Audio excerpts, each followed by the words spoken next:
யாரோ 10 பேர் அடிச்சு டான் ஆனவ இல்லடா நானு. நான் அடிச்ச 10 பேரும் டானுங்க தான். நிறைய வந்து இப்ப நான் என்ன உங்கள்கிட்ட சொல்றது? சொல்லட்டுமா?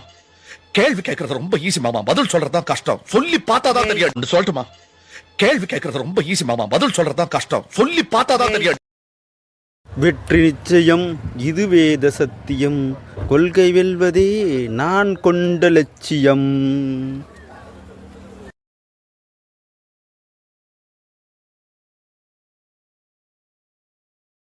இந்த மாதிரி நேரத்துல வீரங்க எல்லாம் அடிக்கடி சொல்ற வார்த்தை என்ன தெரியுமா? நான் வெற்றி பெற்றவன். நம்ம ஒண்ணு கேட்டா நம்மள அசர வைக்கிற மாதிரி ஒரு பதில் சொல்லுவாரு பாரு, அது நமக்கு இங்க புரியாது, வீட்டுக்கு போனா தான் புரியும். ஆளை பார்த்தா டம்மி பீஸா இருக்க, பயங்கரமான ஆளா இருக்கே.